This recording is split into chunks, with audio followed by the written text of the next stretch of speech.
Toutefois, j'étais de la bouche même d'un très proche parent de sa prétendue femme que la chose était positive. Je lui ai entendu jeter feu et flamme lors du mariage solennel du prince et menacer de se porter à des excès personnels. Cela pouvait donc demeurer un point contesté qui prenait la couleur inévitable de l'esprit du parti. Les uns soutenant avec obstination la réalité de ce mariage, tandis que les autres les niaient avec violence. Peut-être pourrait-on concilier cette contradiction en disant ce qu'elle, que l'on prétendait qu'il avait épousé Madame Fitzherbert étant catholique, cette circonstance rendait le mariage impossible aux yeux de la loi et parfaitement nul dans l'héritier de la couronne. Quoi qu'il en soit, j'ai souvent rencontré Madame Fitzherbert. Sa voiture était aux armes du prince et sa livrée, la livrée du prince. Cette dame était beaucoup plus âgée que lui, aussi plus belle, aimable, de beaucoup de caractère et d'une fierté peu endurante. Ce qui l'a brillé souvent avec le prince et terminé entre eux, disait-on, les scènes de violence fort peu dignes d'un rang aussi élevé. C'est dans une dernière querelle de ce genre, lorsque Madame Fitzherbert avait assuré ton fait fermer à porte obstinément au prince que M. P.E. l'adresse de saisir l'occasion favorable pour le faire consentir à épouser la princesse de Brunswick. Mais arrêtez-vous, dit l'empereur, vous allez beaucoup trop vite, vous passez 11, m'intéresse davantage. Sous quel auspice le prince de Galles entra-t-il dans le monde? Quelle fut sa nuance politique, son attitude avec l'opposition? Si ce prince se présenta au public avec tous les avantages de la fille, dessus du corps et de l'esprit, il fut accueilli avec un enthousiasme universel.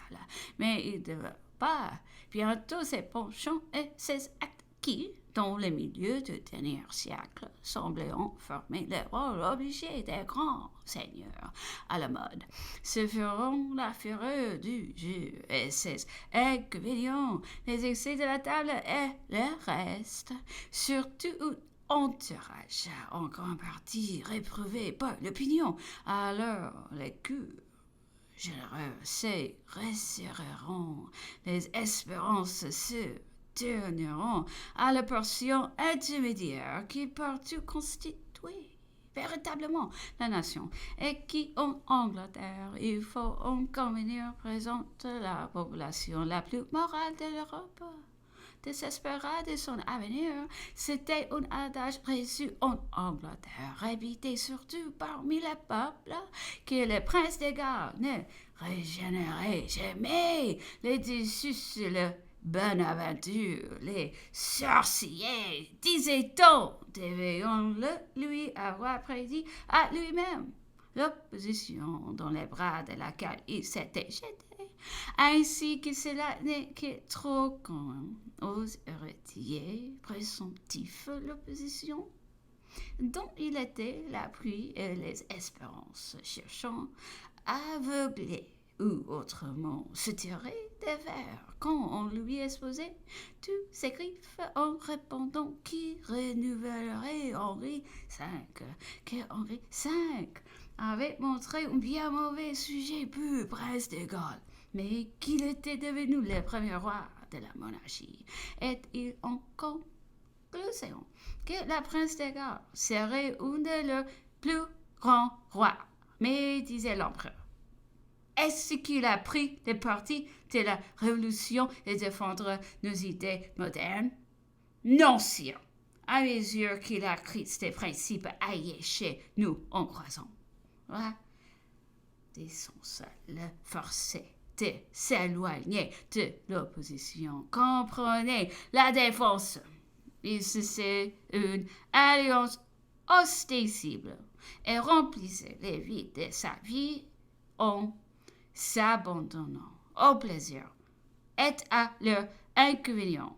Il était constamment surchargé de dettes.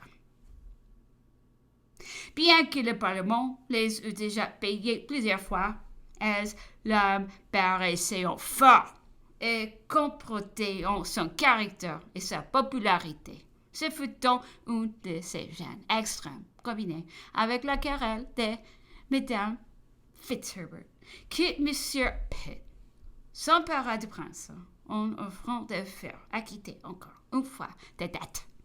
Il voulait enfin se reprocher tout à fait de son père et consentir à se marier. Il lui fallut en passer par tout ce qu'on voulut à la main de la princesse de Brunswick. Fut demandé et obtenu, mais dans la cour intervalle de la négociation, une femme célèbre que convoitait depuis longtemps du gouverneur, le prince, trouvant la place vide, s'y établit. On lui a dit qu'elle y visait depuis 20 ans, car elle était encore beaucoup plus âgée que lui, circonstance qui était comme un goût particulier de la famille. On l'a remarqué aussi dans le plaisir de ses frères. Cette personne fut aussitôt nommée dans l'honneur de la future princesse de Galles. Elle fut même la chercher. Et l'amena en Angleterre se feront sous de tels auspices et sous cette maligne influence que la nouvelle épouse mit la pied sur le sol britannique. Aussi assure-t-on que cette malheureuse princesse n'eut même pas la douceur de 24 heures complètes de cet instant privilégié. Si significativement appelée par les Anglais la lune de miel de le lendemain. Les moqueries, les manques d'égards, le mépris demeureront son partage.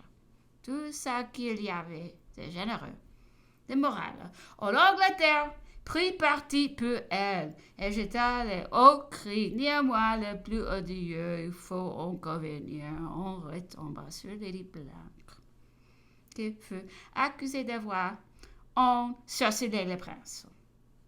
Elle devint l'exécration publique et toutefois le prince, surétant, n'avait même pas pu excuser les prestiges de son aveuglement, car on prétendait que la suite d'un repas très gai. Au milieu de ses joyeux compagnons, l'un d'eux fut conduite par la convention à dire qu'il connaissait la Madame de Merteuil de notre roman des liaisons dangereuses. Un grand nombre d'autres s'écrieront aussitôt qu'ils en connaissaient aussi une. Alors le prince, disait-on, proposa follement que chacun écrivît à part son secret. Tous les billets furent jetés dans un vase, et ils en sortit au temps de Lady Blanche. Qu'il y avait des convives, le prince lui-même, n'ayant pas soupçonné une telle unanimité, et n'imaginant pas être reconnu, avait aussi dit dans écrit ce nom. J'ai connu cette Lady Blanche, et il faut avouer que sa figure en tout son ensemble reposait en un personnage qu'il était bien difficile de le deviner. Elle avait tous les charmes de la première jeunesse, reposait de toute la grâce des meilleures manières. Et je dois dire que dans les cercles où je l'ai vue, elle exerçait même une certaine attraction de bienveillance, soit que les mœurs de cet étage disposées sont à l'indulgence, soit qu'en effet, elle ne mérita pas toutes les malédictions dont on l'accablait dans la rue.